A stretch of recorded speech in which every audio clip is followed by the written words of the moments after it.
PhD program,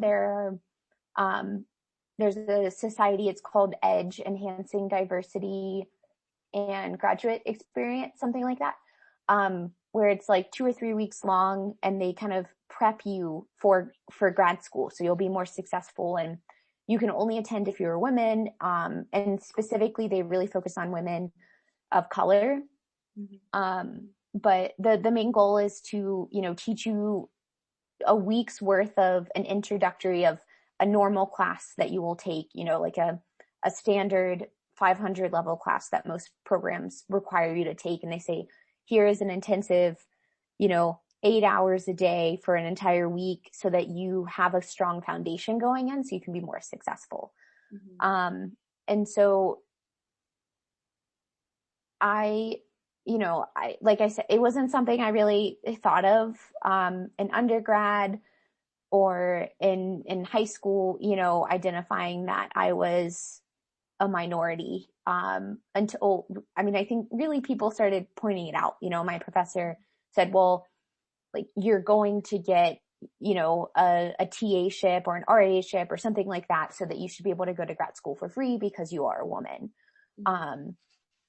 And yeah, I think it's things that I noticed there was less, but not necessarily that there's, a negative connotation,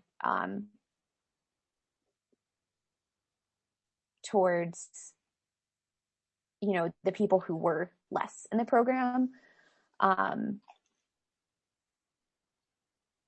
Yeah. So, I think it's there, but based on, how I grew up and even CSU's program, because I knew, I didn't want to be a special butterfly.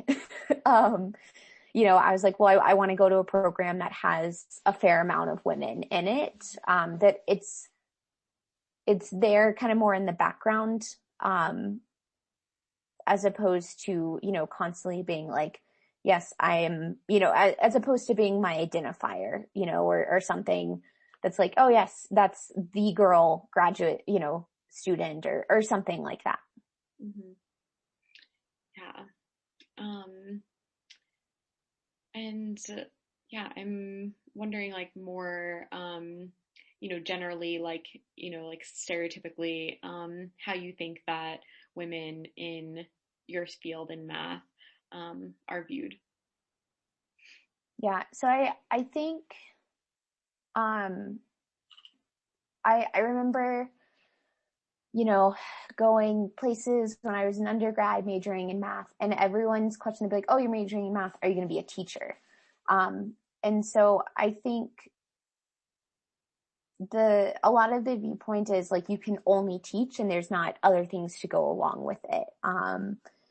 And so I think that is one big thing. And I think from my own teaching experiences at a collegiate level, I feel like I have to prove my knowledge a lot. So even though, I've taken Calc 1, Calc 2, passed it, have, at this point, like I was teaching taught that particular class at CSU for 2 or 3 times, I would have people question me and feel like, if I said one thing that was incorrect, which I think is totally valid as an instructor, like you're allowed to say things that are wrong as long as you go back and correct them, right? Mm-hmm. So I said something and I like misspoke one day, so I came back the next day, and I said, okay, wait, like I need to redo this problem and show you guys something because I misspoke, right?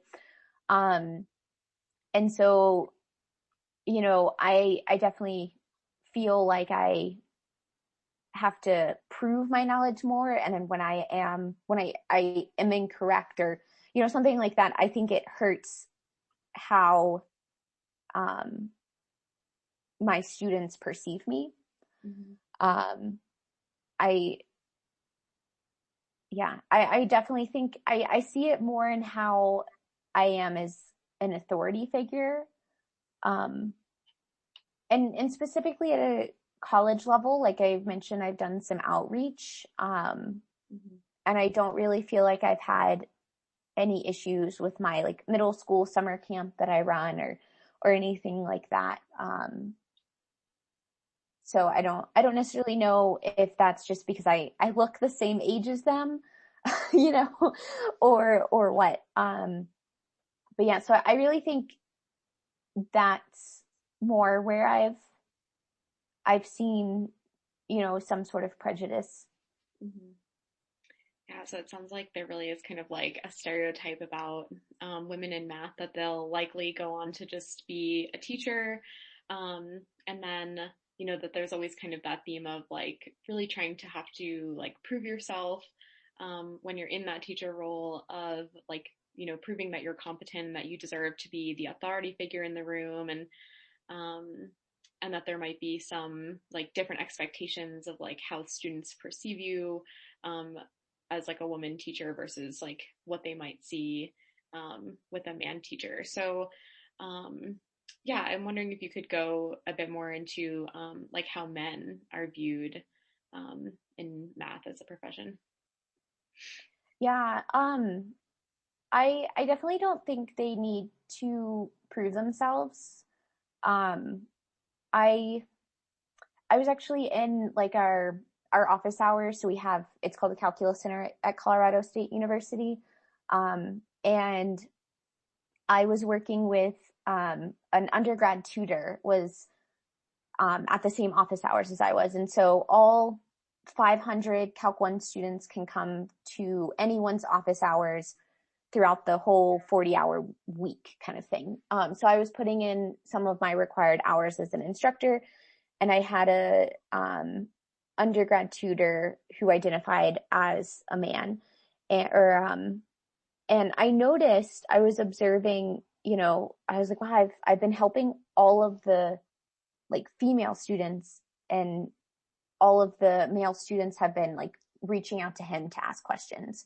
Mm-hmm. And I definitely think it was great because I mean, I really respected the way he explained things, and I think he did a good job. And, you know, getting different perspectives and any concept, right, in any field, I think one person will probably explain it slightly different than another.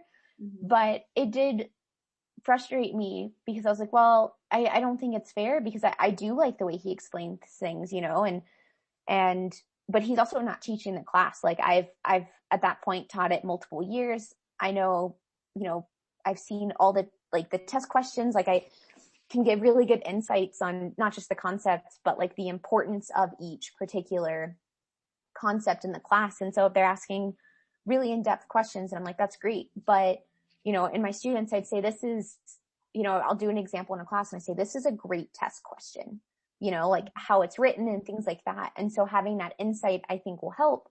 And as an undergrad working, you know, part-time, you don't necessarily get to see that as you're working, you know, in the class and things like that. And so, um, you know, I think that was an experience where I was frustrated because I was like, well, I really like the way he explains things. And I think he, you know, the students that I'm working with would benefit from how he's explaining it as opposed to how I am.